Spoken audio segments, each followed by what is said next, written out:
दर्शन करूं सुबह शाम, दर्शन करूं शुभ शाम।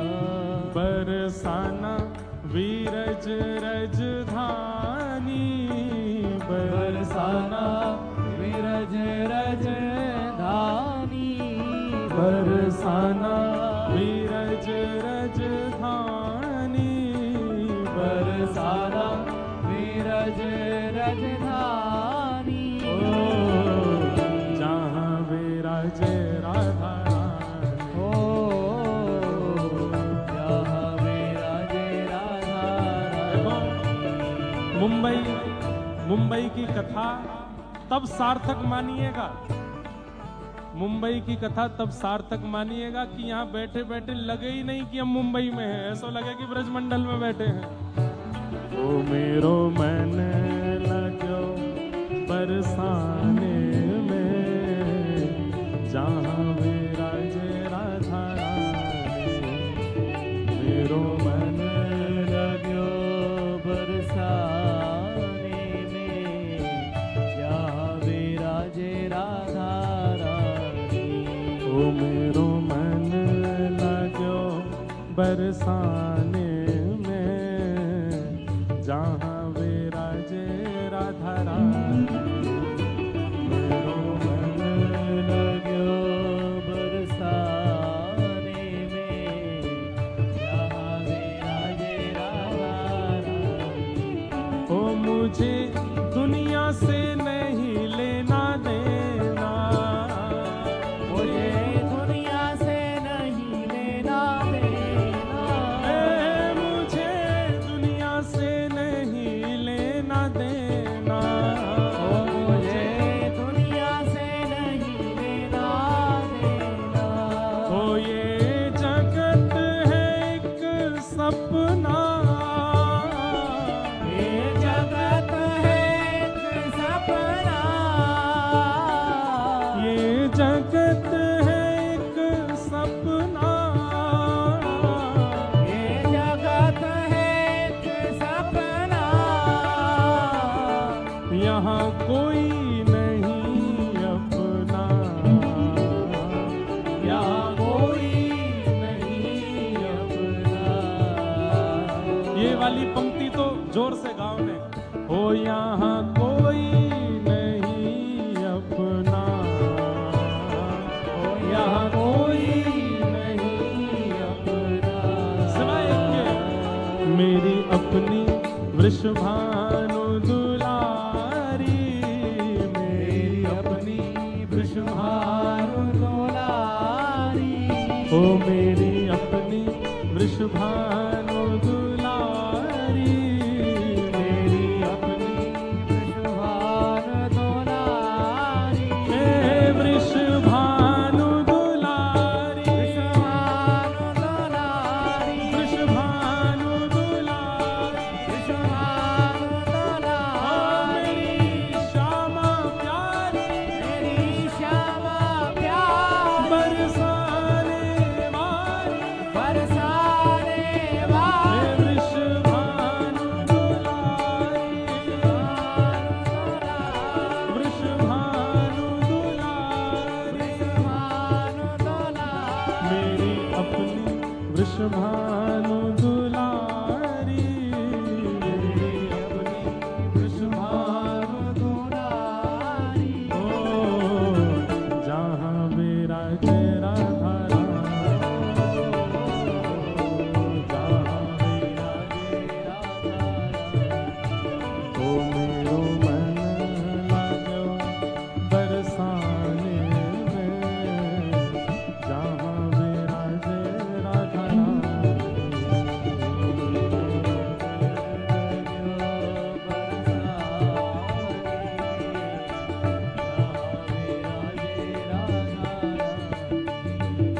मन हटो है दुनियादारी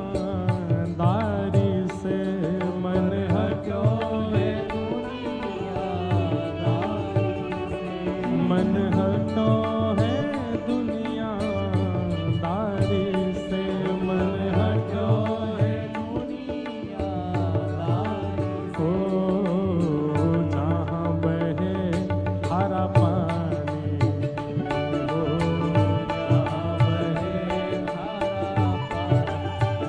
हो मेरो मन लाग्यो बरसाने में, जहाँ मेरा जे राधा रानी। मेरो मन लाग्यो बरसाने में, जहाँ मेरा जे राधा राधे राधे राधे राधे राधे गोविंदा। राधे राधे राधे राधे गोविंदा। ऊपर वाले कूदना नहीं ज्यादा जोर से, नीचे वाले तो ठीक है, कहीं पता चलेगी इतनी, वैसे तो मजबूत होगा, कहीं आप नीचे नहीं आ जाओ, उस भाव से रहिएगा। राधे राधे राधे राधे राधे गोविंदा। राधे राधे राधे राधे राधे गोविंदा। भज राधे राधे राधे राधे राधे गोविंदा। राधे राधे राधे राधे राधे हे भज राधे गोविंदा। राधे गोविंदा। राधे गोविंदा। राधे गोविंदा। हे भज राधे राधे राधे राधे राधे गोविंदा। राधे राधे राधे राधे राधे गोविंदा। हे वृंदावन चंद भजो राधे गोविंदा। वृंदावन चंद भजो राधे ओ प्यारे गिरधर गोपाल भजो राधे गोविंदा। प्यारे गिरधर गोपाल भजो राधे गोविंदा। प्यारे गिरधर गोपाल भजो राधे गोविंदा। प्यारे गिरधर गोपाल भजो राधे गोविंदा। हे भजो राधे राधे राधे राधे राधे गोविंदा। भजो राधे राधे राधे राधे राधे गोविंदा। भजो राधे राधे राधे राधे राधे गोविंदा। हे भजो राधे राधे राधे राधे राधे गोविंदा। हे भजो राधे गोविंदा। राधे गोविंदा। राधे गोविंदा। राधे गोविंदा। राधे गोविंदा। राधे गोविंदा। हे भजो राधे राधे राधे राधे राधे गोविंदा। हे भजो राधे राधे राधे राधे राधे गोविंदा। हे भजो राधे राधे राधे राधे राधे गोविंदा। जय जय श्री राम। जय श्री राम। जय जय श्री राम। सच्चिदानंद रूपाय विश्वोत्पत्त्यादिहेतवे तापत्रय विनाशाय श्रीकृष्णाय वयं यं प्रव्रजन्तमनुपेतुमपेतकृत्यं द्वैपायनो विरह कातर्या जुहाव पुत्रेति तन्मयतया तर्वोऽभिनेदु तं सर्वभूतहृदयं मुनिमानतोऽस्मि। सच्चिदानंद रूपाय, भगवान के 3 प्रकार के रूप बताए गए, सत्य, चैतन्य और आनंद। 3 प्रकार के कर्म बताए गए, विश्वोत्पत्त्यादि हेतवे, और 3 गुण बताए, तापत्रय विनाशाय। ऐसे श्री कृष्ण आए, हम सब ऐसे श्री कृष्ण को वयम नमः प्रणाम करते। भगवान के 3 रूप, स्वरूप ठाकुर जी के अनेक हैं। जाकी रही भावना जैसी, प्रभु मूरत देखी तिन तैसी। जिसकी जैसी भावना है वैसे ठाकुर जी उसके स्वरूप में आते हैं। आपके महाराष्ट्र में पंढरपुर में पंडरीनाथ विट्ठल भगवान बन के विराजमान है। दक्षिण में आप चले जाओगे गुरुवायूर में ठाकुर जी छोटे कन्हैया के रूप में विराजमान हैं। उडुपी कृष्ण वहां के स्वरूप अलग हैं। पद्मनाभ में ठाकुर जी का अलग स्वरूप है। श्रीरंगम में ठाकुर जी का अलग स्वरूप है। श्रीनाथ जी में ठाकुर जी का अलग स्वरूप है। द्वारिका में अलग स्वरूप है। बद्रीनाथ में अलग स्वरूप है। ठाकुर जी के स्वरूप अनेक हैं, पर अनेक स्वरूपों में ठाकुर जी मूल रूप से 3 ही रूप वाले हैं, सत्य, चैतन्य और आनंद।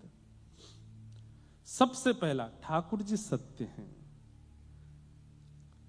एक बात बहुत ध्यान से सुनिएगा, ये 3 प्रकार की धारणा है जो प्रत्येक भक्त के अंदर अपने ठाकुर जी के प्रति होनी चाहिए। बहुत ध्यान से सुनिए। आप लड्डू गोपाल की सेवा करते हैं, आप मुरली मनोहर ठाकुर जी की सेवा करते हैं, आप चित्रपट के ठाकुर जी की सेवा करते हैं, आप श्रीनाथ जी की सेवा करते हैं। ये 3 प्रकार की धारणा आपके चित्त में होनी चाहिए। अपने ठाकुर जी के प्रति सत्य भाव, सत्य। मुझे दुनिया को सफाई देने की आवश्यकता नहीं, ये सब जानते हैं और इनको पता है। इसके बाद किसी और को पता हो ये आवश्यक नहीं। अब मेरे अंदर तो बार बार पद ही आते हैं। मैं तो गोविंद रा गुण गासूं, राणा जी रूठे तो मने काय करसी। मैं तो गोविंद रा गुण गासूं, राणा जी रूठे तो। हम गोविंद का गुण गा रहे हैं, अब दुनिया से हमको क्या। ये राणा कौन है? ये सब संसार के लोग ही राणा हैं। राणा भेजा विष का प्याला, पीकर मीरा नाची रे। हमको संसार को बहुत सफाइयां देना आवश्यक नहीं। हमारे ठाकुर जी को पता है, वो राजी रहें, बस उनका राजी होना आवश्यक है। तो वो सत्य हैं और वो जानते हैं कि क्या सत्य है। इसलिए ठाकुर जी को सत्य स्वरूप मानो। हां, एक भक्त का ये कॉन्फिडेंशियल होना चाहिए कि ऐसी कोई क्रिया ना हो जो ठाकुर जी को नहीं पता है। आपने ठाकुर जी से साझा नहीं की और आप उस क्रिया में प्रवेश कर गए, ठाकुर जी कहेंगे तैने तो मोती छुपाए लियो, अब कहा हुए को। अपनी प्रत्येक क्रिया, अपने प्रत्येक व्यवहार, अपनी प्रत्येक स्थिति आपके ठाकुर जी को पता हो। बाकी संसार को तो बता भी दोगे, वो तो उसमें भी 4 बात निकालेंगे। मैं तो गोविंद रा गुण गासूं। एक बात बंधुओं कहूं, चाहे मानसिक रूप से, चाहे व्यवहारिक रूप से, चाहे आर्थिक रूप से, चाहे शारीरिक रूप से किसी की भी पीड़ा है, कोई पीड़ा से बच नहीं रहा है, यह बात निश्चित है। किसी को मानसिक पीड़ा है, किसी को शारीरिक पीड़ा है, किसी को आर्थिक पीड़ा है, किसी को संबंधों की पीड़ा है, किसी को संसार के दोषों की पीड़ा है, सब पीड़ा में है। पीड़ा निवृत्ति की कथा ही है, कथा ही आपको उस पीड़ा से बचा सकती है, उस पीड़ा से आपको आनंद दे सकती है। उसमें भी अगर आप भक्त चरित्र कहो तो मीराबाई के पदों को गाया कीजिए एकांत में बैठ करके। हमने तो इतने मीराबाई के पद गाए हैं और ये मीराबाई के पद ही सहायक बने हैं हर स्थिति में। राम नाम रा जहाज चला स्या, राम नाम रा जहाज चला सा। मैं तो भव सागर तर जासूं, मैं तो भव सागर तर जासूं। हो मैं तो गोविंद रा गुण गासूं, राणा जी रूठे तो मने काय करसी। मैं तो गोविंद रा गुण गासूं।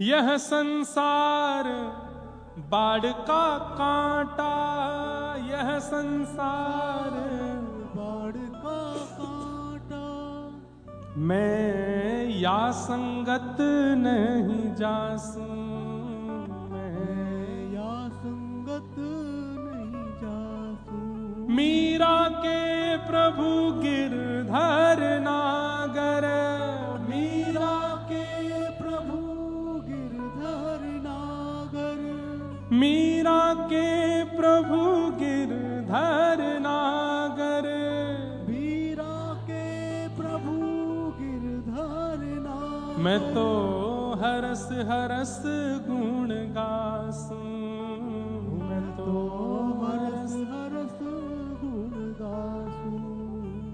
मैं तो गोविंद रा गुण गासूं। राणा जी रूठे तो मने काय करसी, मैं तो गोविंद रा गुण गासूं। राणा जी रूठे। भैया नारायण कवच याद कर लीजिए, राम रक्षा स्तोत्र याद कर लीजिए, गजेंद्र मोक्ष याद कर लीजिए, क्योंकि विषम परिस्थिति में इनके पाठ से ही आपके चित्त को शांति मिलने वाली है। परंतु एक बात और कह दूं, मीराबाई के पद याद कर लीजिए। राम रक्षा स्तोत्र है या आदित्य हृदय स्तोत्र है या नारायण कवच है, ये तो आप आसन पर बैठ करके शुद्ध अवस्था में नेत्र बंद करके गाएंगे, पाठ करेंगे।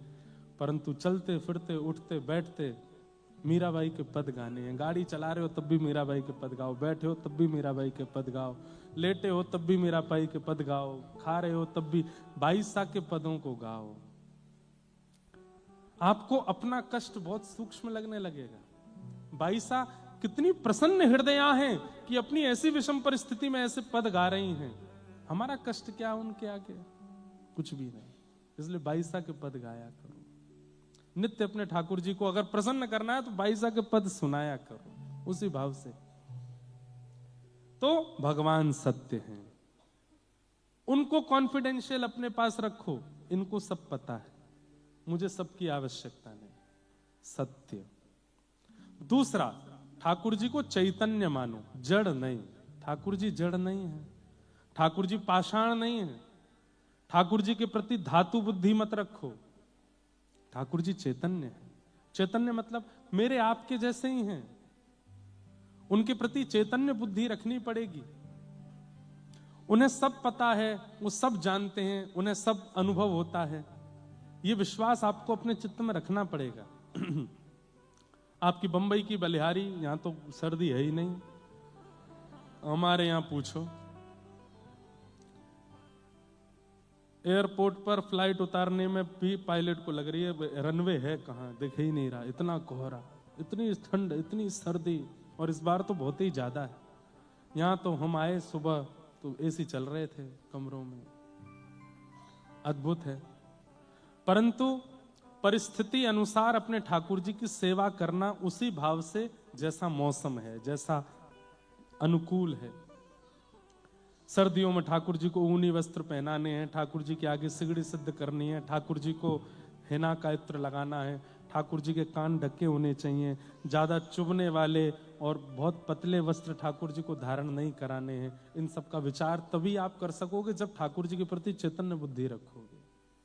अगर उनके प्रति आपकी धातु बुद्धि है, उनके प्रति पाषाण बुद्धि है, तो आप ठाकुर जी को कुछ भी पहनाओगे, कुछ भी खिलाओगे। लेकिन उनके प्रति आपकी चेतन, जैसे सामान्य सी बात है, मां अपने पुत्र के प्रति, उसको सिखाना नहीं पड़ता, वो अपने आप सीख जाती है। रो रहा है, मां को पता चल जाता है इसके कान में दर्द हो रहा होगा, इसको भूख लग रही होगी, इसको प्यास लग रही होगी, इसको नींद आ रही होगी। कैसे पता चल जाता है मां को? अभी तो जन्म दिया आपने, आपको कैसे पता? वो तो बोल भी नहीं रहा, तो आपको कैसे पता कि उसको क्या हो रहा है? क्योंकि आप मन, बुद्धि, आत्मा सबसे उसको अपना मान चुके हो और आपके चित्त में ये भावना है कि ये चैतन्य है। इसलिए उसकी प्रत्येक प्रतिक्रिया आपको संकेत कर देती है कि मेरी ये आवश्यकता है, इसको पूरी करो। और मां करती है और वो शांत भी हो जाता है।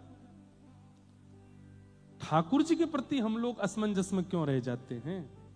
क्योंकि कहीं ना कहीं सूक्ष्म बुद्धि में यह भाव आ जाता है कि है तो ये धातु ही, है तो ये पाषाण ही, और पाषाण बुद्धि आते ही आपकी सेवा में दोष आने लगता है। आज तक भी अगर पाषाण बुद्धि रखिए तो अब मत रखिए, अब सुधार कर लीजिए। अब उनके प्रति वही बुद्धि रखो, वही भाव रखो जो एक चैतन्य व्यक्ति के प्रति होता है। सेवा अपने आप होने लगेगी। तो ये 3 धारणा मैं बता रहा हूं जो प्रत्येक भक्त के चित्त में होनी चाहिए। पहली, सत्य ठाकुर जी के प्रति। दूसरा, चैतन्य, ठाकुर जी चैतन्य। और तीसरा, ठाकुर जी आनंद। अच्छा, एक बात, चाहे कितनी भी पीड़ा हो, कितना भी संकट हो, कितना भी कष्ट हो, मैं हमेशा कथा में कहता आया हूं, माँ के आगे रो लीजिए, पिताजी के आगे रो लीजिए, बच्चों के आगे रो लीजिए, परिवार के लोगों के आगे दुख दर्द बता दीजिए, लेकिन जैसे ही ठाकुर जी के सामने जाते हो, बाहर ही आंसू पोंछो, बिल्कुल प्रसन्न हो जाओ, मुख पर एक लंबी सी स्माइल लेकर के आओ, आपके 32 चमकने चाहिए और बिल्कुल नृत्य कर ठाकुर जी के आगे ऐसे जाओ कि कुछ हुआ ही नहीं। जैसे ये एक स्वभाव है, सांसारिक स्वभाव है कि आप जिससे बहुत प्रेम करते हैं उसको अपना दुख पता नहीं लगने देते। मां को पीड़ा है और मां को पता है कि मेरी पीड़ा बच्चों को पता चली तो चिंता करेंगे, तो मां उनको बताती नहीं है। बेटा कहीं बाहर पड़ता है, उसको बहुत दिक्कतें हो रही हैं, मां रोज फोन करती है, तो बेटा मां को बताता नहीं कि दूर बैठी चिंता करेगी। ठाकुर जी को क्यों सब बता देते हो आप? अधिकतर सिद्धिविनायक चले जाइए, महालक्ष्मी चले जाइए, पंढरपुर चले जाइए, किसी भी मंदिर में चले जाइए, 90% आदमी अपने दुख सुनाने के लिए आता है। जहां से ठाकुर जी दिखने शुरू होते हैं, ठाकुर जी ऐसा ऐसा उसने कर दिया है, पड़ोसी ने इतना कर दिया है, यहाँ पर ये हो गया है, पत्नी ऐसा व्यवहार करती है, बच्चे ऐसे कर रहे हैं, ये कर रहे हैं, वो कर रहे हैं, प्लीज आप कृपा करो ना ठाकुर जी, थोड़ा कर देना ना, कृपा थोड़ा थोड़ा देख लीजिए ना, मेरे ऊपर थोड़ा अनुग्रह कीजिए ना ठाकुर जी। हे सिद्धिविनायक भगवान, सिद्धिविनायक भगवान से ज्यादा भीड़ तो बाहर बैठे हुए मूषक के कान में रहते हैं। वो मूषक भगवान जो बाहर बैठे हैं उनके कान में लोग बात छोड़ ही नहीं रहे हैं कान। एक बार मैं गया, जब भी मुंबई कथा होती जाता हूं दर्शन करने, तो बाहर आके देखा तो मूषक भगवान के कान में सब बोल रहे होते हैं। मुझे बहुत देर हो गई खड़े खड़े, मैंने कि मैडम की लिस्ट ही नहीं पूरी हो रही, पूरी बिल्डिंग की शिकायत कर दी है, गार्ड ऐसा करता है, वो ऐसा करता है, ये ऐसा करता है, वो ऐसा करता है, सबकी शिकायतें कर दी। 90% व्यक्ति अपने दुख सुनाने जाता है मंदिर। क्यों? इसका मतलब ये प्रेम नहीं है भाई। वकीलों को दुख सुनाया जाता है, डॉक्टरों को दुख सुनाया जाता है, जो प्रोफेशनल होते हैं, जिनसे आपका आत्म संबंध नहीं है, उनको दुख सुनाया जाता है, उनको पीड़ा बताई जाती है। जो बहुत अपने भी नहीं होते, बीच वाले हैं, थोड़े थोड़े अपने, उनको दुख सुनाया जाता है, मित्रों को दुख सुनाया जाता है। पर जिससे अटूट प्रेम होता है उससे तो दुख छुपाया जाता है, उसको नहीं बताते। मैं तो कहता हूं ठाकुर जी के आगे ऐसे मत जाओ। आज से ये बदल दीजिए नियम। सिद्धिविनायक जाइएगा, हर बार मूषक के कान छोड़े ही नहीं थे आपने, इस बार पकड़ना ही नहीं, और पकड़ो भी तो ये कहना आप और गणपति जी आनंद में रहो, बस यही चाहिए और कुछ नहीं। आप प्रसन्न रहो, खूब बढ़िया प्रेम से सुबह शाम मोदक पाया करो, खूब आनंद में रहा करो, और कुछ नहीं। हम आनंद में, हम प्रसन्न हैं। भले ही आज सुबह भोजन नहीं मिला है आपको, फिर भी ठाकुर जी से कहो हम प्रसन्न हैं, आपकी रजा में राजी है नाथ। भोजन नहीं मिला तो क्या हुआ, श्वास तो चल रही है, देख तो रहे हैं, हाथ पैर तो सलामत हैं, बुद्धि तो है, मन तो है, आज नहीं तो कल मिलेगा, सब कृपा है नाथ। बंधुओं, प्रेमी को कष्ट होने के बाद भी जब कष्ट नहीं बताया जाता, प्रेमी उसको आभास हो जाता है, उसको पता तो चल जाता है कि है कष्ट में, लेकिन बता नहीं रहा है। तो वह प्रेमी भी क्या करता है कि आपको पता ना चले और आपका कष्ट दूर हो जाए, उसकी योजना वो बनाते हैं। क्यों ठाकुर जी के आगे अपनी लिस्ट सुनानी? मैं तो कितने दिन से कथा में कहता आया हूं, ठाकुर जी को जाके अपनी मत सुनाओ, ठाकुर जी से जाके उनकी पूछा करो। जनाबाई, जनाबाई जब जब दर्शन करने जाती, छोटी सी जना पंडरीनाथ भगवान को देख के और ऐसे हाथ करके खड़े हैं पंडरीनाथ भगवान, और जनाबाई देख करके कहती है पूरे दिन ऐसे खड़े रहते हो, दर्द नहीं होता पैर में? हाँ, इतने सारे वैष्णव भक्त आपको प्रणाम करने आते, थोड़ी देर बैठ जाओ। पुजारियों से कहती है इनके पीछे थोड़ा मसनद लगा दो। आज भी पंडरीनाथ भगवान मसनद लगा के खड़े होते हैं। इनके इनके इनके नीचे थोड़ी गद्दी रख दो, थोड़ी देर के लिए मंदिर बंद कर दो, इनको बैठा दो, इनके पैर में थोड़ी मालिश करो, थक गए होंगे। इतनी चिंता जनाबाई करती है ठाकुर जी की कि जनाबाई के पास अर्धरात्रि में ठाकुर जी पहुंच जाते हैं और गोद में, जनाबाई की गोद में पैर रख करके कहते हैं दबा ले, तुझे बहुत चिंता होती, चल तू ही दबा पैर। हम अपने सुनाने से फुर्सत नहीं मिलती, ठाकुर जी को नहीं। आप कितने भी कष्ट में आ जाओ बंधुओं,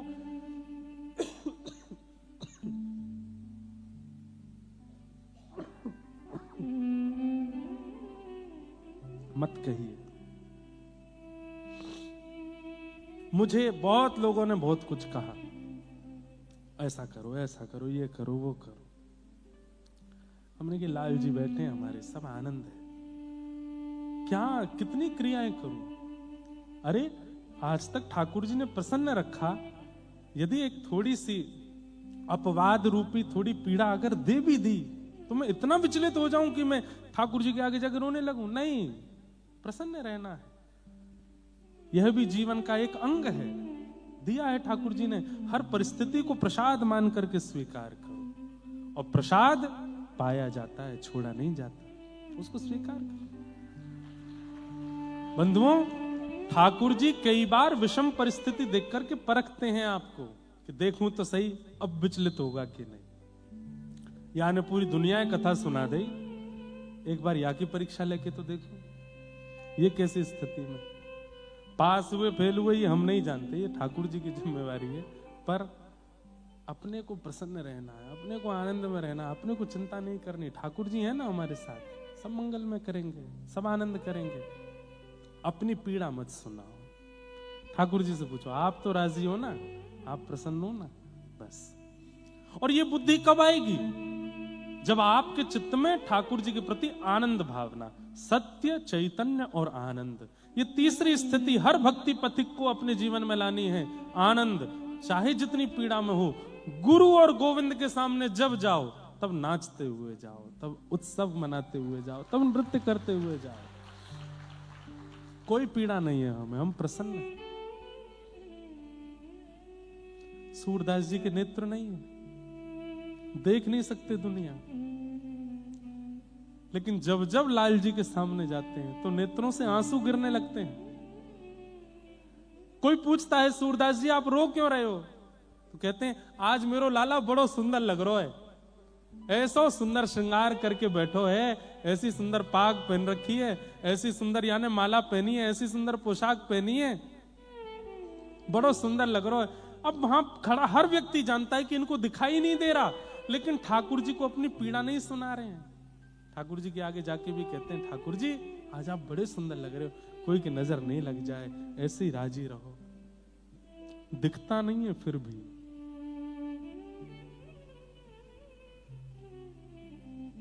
हम भी ऐसे ही बन जाए, अपनी पीड़ा नहीं, ठाकुर जी के सामने प्रसन्न रहो। सत्य, चैतन्य और आनंद, इन तीन भावों को धारण करो। ठाकुर जी के प्रति सत्य, उनको बताओ। अपने माता पिता, अपने परिवार के अति घनिष्ठ व्यक्ति और ठाकुर जी, इनको कॉन्फिडेंशियली आपकी हर वस्तु पता होनी चाहिए, आपका सब कुछ पता होना चाहिए। दूसरा, ठाकुर जी के प्रति चैतन्य भावना। वो चैतन्य है, वो जड़ नहीं है, वो धातु नहीं है, वो साक्षात चैतन्य है। मैं एक बात कहता हूं कथा में, ठाकुर जी ऐसे ही क्यों बैठे? लड्डू गोपाल, नवनीत प्रियालाल, ये पंडरीनाथ भगवान ऐसे ही क्यों खड़े हैं? श्रीनाथ जी ऐसे ही क्यों हैं? ये हमारे साथ गेम खेल रहे हैं, स्टैचू वाला। स्टैचू गेम खेला, एक व्यक्ति 10 गिनती करता है, 1 2 3 4 5 6 7 8 9 10, और पीछे खड़े जो लोग हैं वो अलग अलग आकृति बनाते हैं, जैसे ही 10 होता है वो कहता है स्टैचू। भैया नेक धीमो, नेक धीमो। और स्टैचू बोलते सब अलग अलग आकृति। अब जिसने गिनती गिनी उसका काम क्या है, इनको हंसाओ। अब घर के सब लोग जब खेलते हैं तो अलग अलग मुद्रा बना लेते हैं, और वो जाकर के छूना नहीं है, केवल बातों से और अपनी क्रिया से उसको हंसाना है। और घर के वो सारे सदस्य अलग अलग मुद्रा बना लेते हैं, वो जाकर के उनके कभी कुछ करेगा, कभी कोई बात बोल देता है, कभी कुछ, और जो हंस जाता है वो आउट। ऐसे ही भारतवर्ष में कश्मीर से लेकर के कन्याकुमारी तक सारे ठाकुर जी स्टैचू बन के खड़े हैं। कोई यूं खड़ा है, कोई यूं लेटा है, कोई ऐसे है, कोई ऐसे है, कोई ऐसे है। और हम आप सब लोगों को एक टास्क दिया गया है, बुलवा के दिखाओ, हंसा के दिखाओ, चला के दिखाओ। आप कहोगे आप तो ऐसे ही रहते हो। नहीं, जनाबाई ने चलवाया था, ज्ञानेश्वर मौलवी ने बुलवाया था, तुकाराम जी ने तो नचवाया था। पंडरीनाथ नाचने लगे थे इनके कीर्तन में।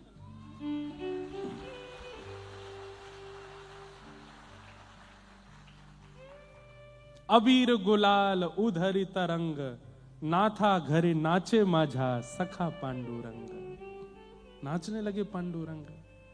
वो कितनी सुंदर कथा है। ऐसे ही खड़े थे रुक्मणी विठल, रात्रि का, संध्या का समय, लाखों की तादाद में लोग दर्शन के लिए खड़े, और दूर श्री तुकाराम जी महाराज इतनी ही सभा को लेकर के कीर्तन गा रहे थे।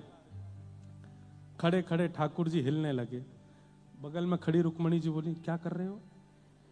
इतने सारे लोग दर्शन करने आए हैं आपके, मुझसे रुका नहीं जा रहा, क्या हो गया? वो तुकाराम कीर्तन कर रहा है, मेरा मन हो रहा है मैं जाके मैं भी नाच लूं वहां पे। रुक्मणी जी बोली, और इतने लाख लोग जो दर्शन करने के लिए आए, ये कहां जाएंगे?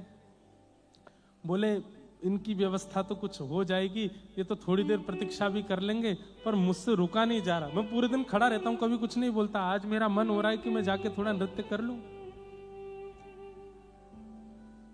रुक्मणी जी बोली, इनको दर्शन नहीं मिलेगा, और वहां जो कीर्तन कर रहे हैं आपको देख करके सब कीर्तन छोड़ देंगे, सब आपके पीछे पड़ जाएंगे, विघ्न डालोगे कीर्तन में। पांडुरंग भगवान बोले, आप अपनी अपनी सौल दे दो, हम ओढ़ के चले जाएंगे, किसी को दिखेंगे नहीं, हम छुप करके कोने में खड़े होकर के कीर्तन सुनेंगे। और पांडुरंग भगवान ऊपर से नीचे तक ऐसे अपने आप को ढक करके, केवल इतना दिख रहा है नेत्रों से, निकल गए। और असंख्य वैष्णव खड़े थे, सब नृत्य कर रहे थे, और तुकाराम जी कीर्तन कर रहे थे। तभी वहां पंडरीनाथ भगवान पहुंच गए। कीर्तन सुनकर के ऐसे मंत्रमुग्ध हुए, नेत्र बंद हो गए। पहले तो धीमे धीमे हिल रहे थे, थोड़े थोड़े थिरकने लगे, थिरकते थिरकते थिरकते दोनों भुजाएं खुलने लगी, जो सौल थी वो ऊपर से नीचे उतर गई। इतने में सबकी दृष्टि गड़ी, विठ्ठल आए, विठ्ठल आए, विठ्ठल आए। और ठाकुर जी ने धीमे धीमे घूमना शुरू किया, अपने कमर पे हाथ धर के ऐसे घूमने लगे। घूमते घूमते घूमते ऐसी गति पकड़ी, महाराज कोने में खड़े थे, बीच में आ गए। चारों तरफ वैष्णव भक्तों का जमावड़ा है, नामदेव जी, तुकाराम जी गा रहे हैं, और श्री पंडरीनाथ भगवान उछल उछल करके नृत्य कर रहे हैं। नृत्य करते करते बगलबंदी के छोड़ खुलने लगे, ठाकुर जी के वस्त्र उतरने लगे। ऐसा नृत्य किया तुकाराम जी के कीर्तन में। एक बार तुकाराम जी के कीर्तन में जो मृदंग बजाते हैं, तबला ढोलक बजाने वाले हमारे सब संगीतज्ञ, ऐसे ही एक मृदंग बजाता था। वो इतना अच्छा मृदंग बजाता था कि उसके मृदंग के बिना कीर्तन में सुख ही नहीं मिलता था। आज वो बीमार पड़ गया, और तुकाराम जी का पुणे में कहीं कीर्तन था। तुकाराम जी बोले, आज कीर्तन कैसे होगा? तुकाराम जी के कीर्तन में लोग नहीं आते थे, लोग तो बहुत आते थे, पर पंडरीनाथ भी आते थे ना। पूरी व्यवस्था पंडरीनाथ भगवान ही देखते थे कि आज के कीर्तन में कोई विघ्न नहीं आना चाहिए। आयोजक कोई है, सुनने वाले कोई हैं, पर मूल आधार यही है कि छुप करके ठाकुर जी आते हैं कीर्तन और कथाओं में। यहां पे भी बैठे हैं कहीं, हमें पता नहीं है, पर बैठे हैं। और तुकाराम जी के कीर्तन में ठाकुर जी पहुंचे। एक एक चीज ठाकुर जी देखते हैं, सब ठीक है ना, वैसा ही सुख मिलना चाहिए जैसा परसों के कीर्तन में मिला था, तभी नाचने में सुख मिलेगा। सब देखा तो देखा, संगीतज्ञों में मृदंग वाले भैया नहीं है। तुरंत ठाकुर जी हवा की गति है, वो तो भगवान है। तुरंत पहुंच के घर जाके देखा तो वो तो बीमार पड़ा था। बाकी के संगीतज्ञों ने जाके कहा भैया आज तुम नहीं आओगे? बोले मेरे तो उठा ही नहीं जा रहा, बुखार चढ़ा है, मैं तो नहीं आ पाऊंगा, आज कोई और व्यवस्था कर लो। सब संगीतज्ञ आ गए। तुकाराम जी मंच पे आके बोले कहाँ है भैया, मृदंग वाले भैया नहीं आए?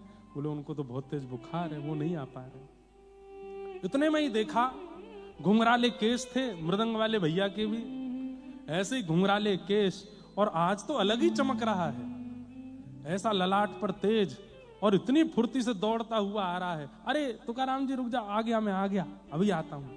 और लेकर के मृदंग अपनी गोद में, आज जैसे ही त्रिकट देना प्रारंभ किया महाराज, बिना कीर्तन के झूमने लगे सब लोग। ऐसा मृदंग बजाया, ऐसा मृदंग बजाया कि आज के कीर्तन में तुकाराम जी भी नृत्य करने लगे। कीर्तन पूर्ण हुआ। तुकाराम जी बोले मैंने इतने कीर्तन किए पर ऐसा सुख मुझे कभी नहीं मिला जैसा आज मिला। सब संगीतज्ञों को धन्यवाद बोले। मृदंग वाले भैया कहां गए? बोले वो तो बजा के चला गया। सब बोले भैया उसको जाके धन्यवाद कह देना।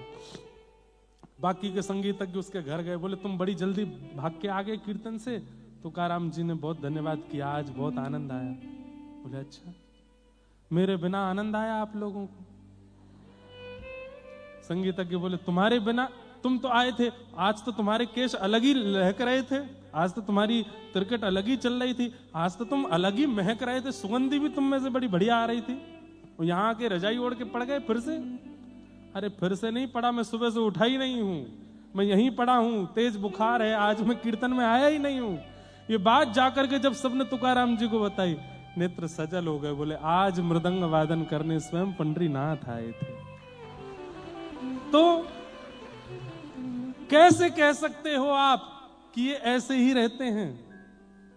अरे हम खेल में हार रहे हैं, इसलिए ये ऐसे ही रहते हैं। हम इनको बुलवा ही नहीं पा रहे, हम इनको चलवा ही नहीं पा रहे, हम इनको नचा ही नहीं पा रहे। इन भक्तों ने नचाया भी, बुलवाया भी, चलाया भी, सब क्रिया कराई। ये चैतन्य है, पर हमारे साथ जड़त्व का खेल खेल रहे हैं, स्टैचू खेल खेल रहे हैं। इन्हें कर दो चैतन्य, अपने कीर्तन से, अपने भजन से, अपने भाव से कर दो इनको चैतन्य। हमारा उद्देश्य मुक्ति प्राप्ति बाद में है, पहले इनको चैतन्य देखना है, ये पहले है। सच्चिदानंद रूपाय विश्वोत्पत्त्यादि हेतवे, विश्व की उत्पत्ति, पालन और संहार जो करते हैं। तापत्रय विनाशाय श्री कृष्णाय वयं नमः। ऐसे श्री कृष्ण को हम बारंबार प्रणाम करते हैं, वंदन करते हैं। भागवत जी का महात्मा आज हम लोग थोड़ा सा सुन लें, उसके बाद कल से कथा का यहाँ प्रारंभ। बंधुओं 4 बजे कथा में आने का समय है। आप सब लोग अपनी व्यवस्था अनुसार 4 बजे तक यहाँ उपस्थित हो जाएं। 4 साढ़े 4 के बीच में हम भी आ जाया करेंगे, और जब तक मन भाव चलेगा तब तक कथाएं किया करेंगे आनंद से। कल से संख्या और बढ़ने वाली है, उसकी व्यवस्था भी यहाँ बन जाएगी। आप सब लोग अपने साथ में कुछ ना कुछ ऐसी जगह रखना कि उनको भी बैठने को जगह मिल सके, और खूब भाव खूब प्रेम से कथा में आइएगा। महात्मा का हम लोग थोड़ा सा चिंतन कर लें। श्रीमद् भागवत का महत्व क्या है? श्रीमद् भागवत का उद्देश्य क्या है? उस विषय में महात्मा सुनाया गया। संसार में सबसे बड़ा भय क्या है बताइए? मृत्यु का भय। किसी को, कई लोग बोलते जरूर है हमको डर नहीं लगता मरने से, पर यह बात बिल्कुल असत्य है।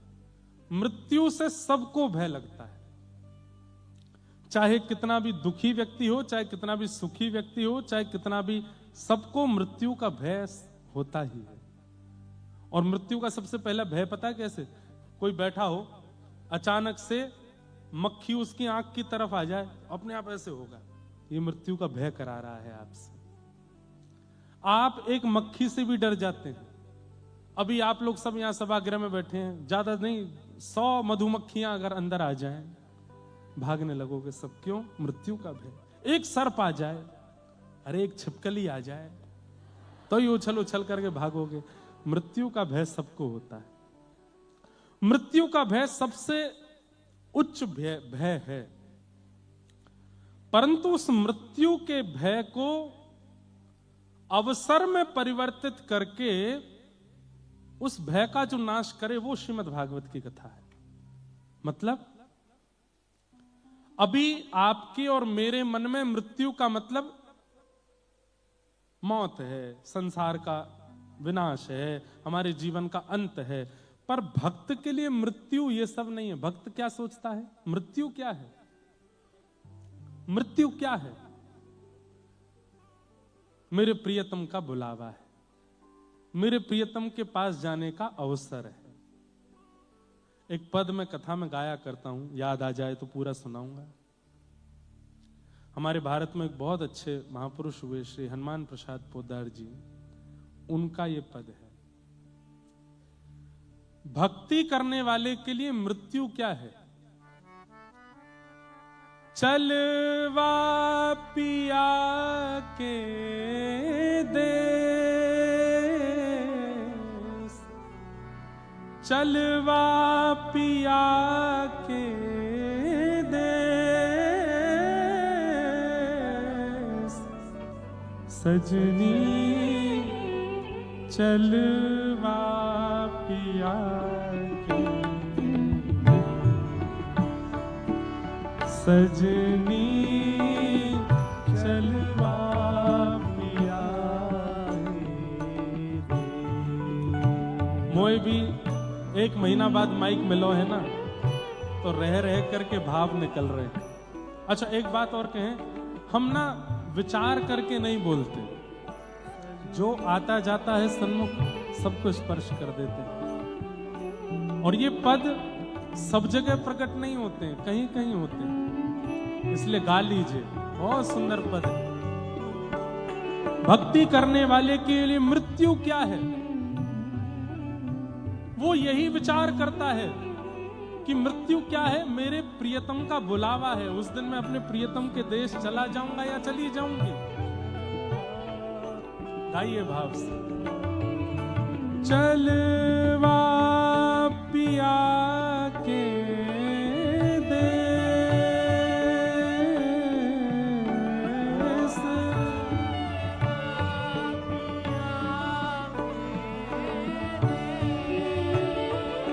एक बात, आप लोग जब गाते हैं ना, मन होता है कि सबकी एक साथ ऐसी बलैया लें। इतने अच्छे हैं आप लोग, ठाकुर जी करे आपके कंठ में सदा सरस्वती विराजी रहे, ऐसे ही गाते रहो।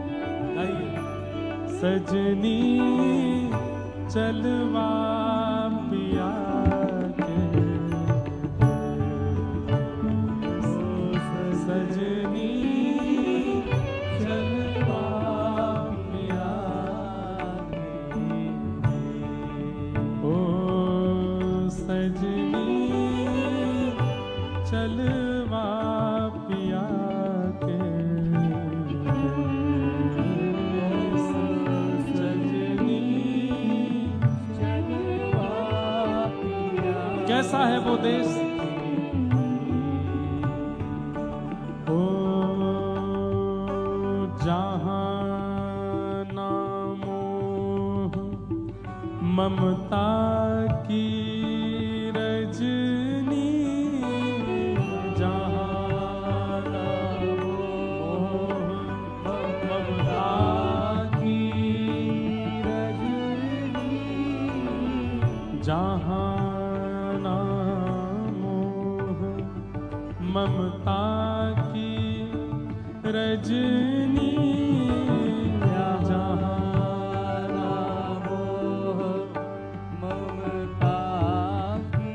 रजनी मतलब रस्सी, जहां न बिछोह कले,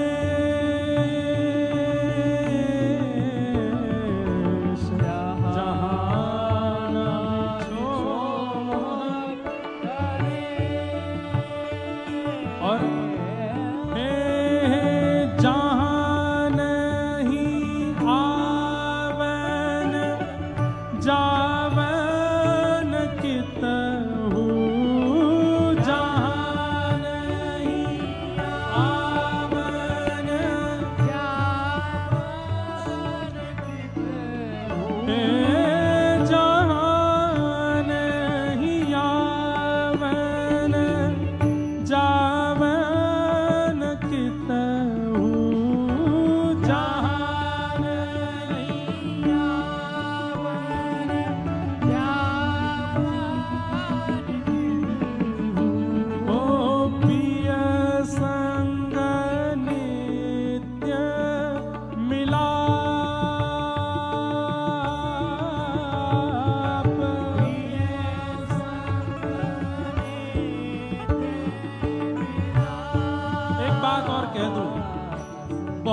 बाद ये बात मुझे याद आई है, कह देता हूं, और केवल बात नहीं है, वास्तविकता है।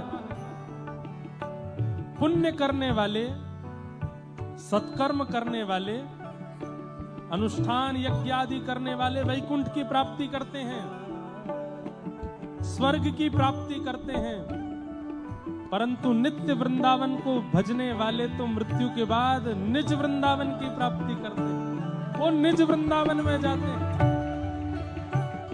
वृंदावन भी दो रूप हैं, एक प्रकट वृंदावन जो हमें दिख रहा है, और एक अप्रकट वृंदावन है जिसको हम इन दृष्टि से नहीं देख सकते।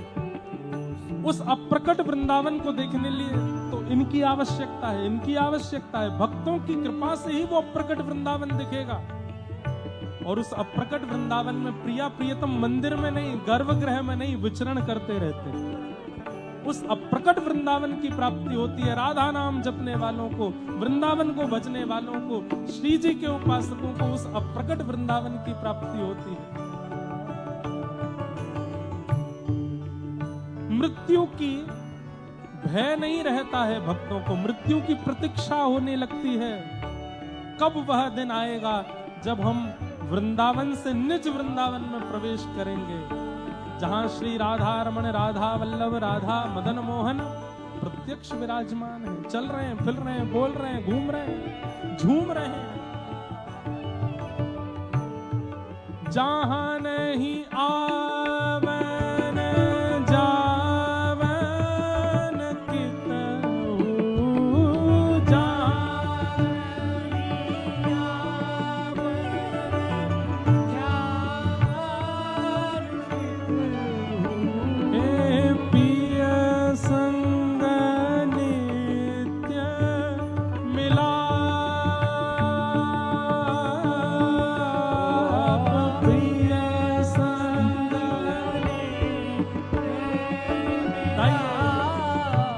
ओ सजनी चलवा पिया के, सजनी चलवा पिया के, ओ सजनी चलवा पिया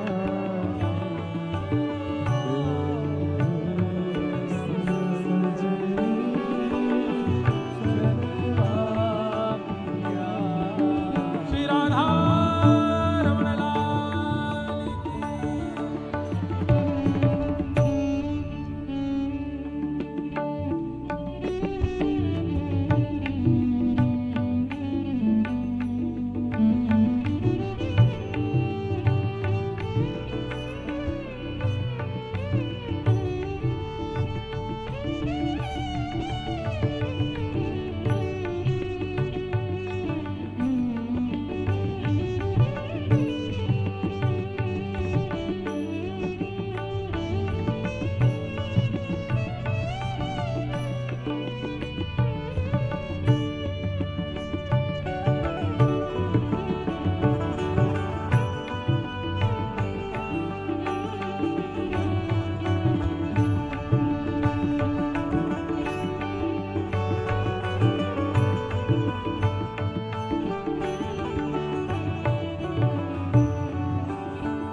इस संसार में तो हमें डर है कि हमने कुछ किया तो लोग चर्चाएं बनाएंगे, लेकिन वो प्रियतम का देश कैसा है जहां नहीं ग्राम्य चर्चा को डर कछु, जहां नहीं ग्राम्य चर्चा को डर कछु, जहां न असज आहा, जहां न अजस को पाप हो,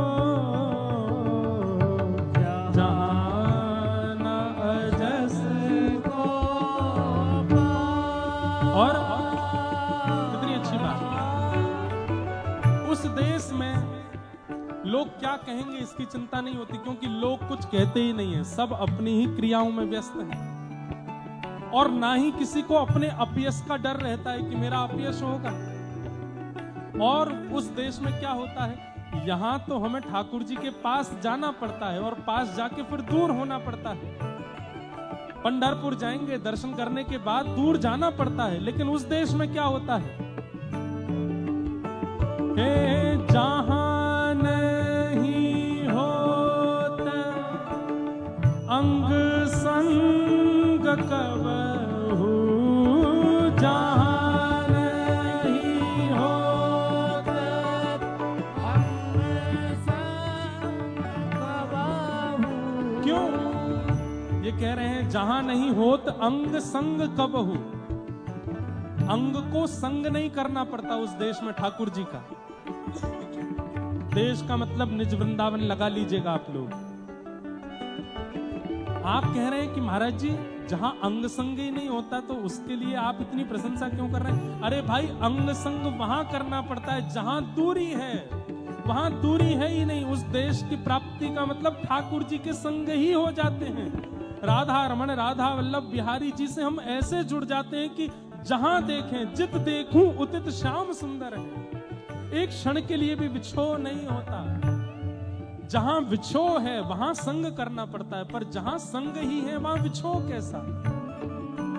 जहां नहीं होता अंग संग कबहू, जहां नहीं होता अंग संग कबहू, मिले रहे दिन रैन हो, मिले रहे दिन रैन, सजनी चलवा पिया के, सजनी चलवा पिया के।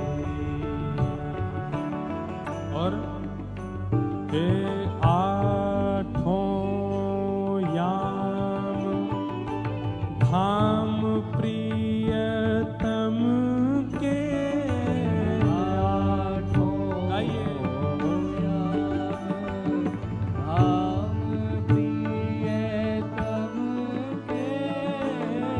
बरसत रस को में हो, बरसत रस को में, सहज अकिंचन तन मन सगरे, सहज अकिंचन तन मन सगरे, भरे रहे पियने हो, भरे रहे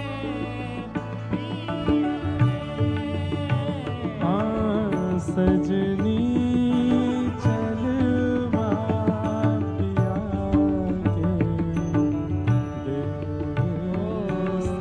सजनी चलवा पिया के दे, चलवा पिया के दे,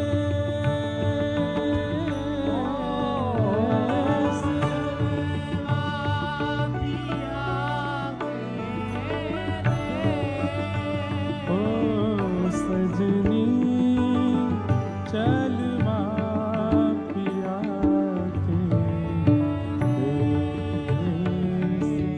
सजनी चलवा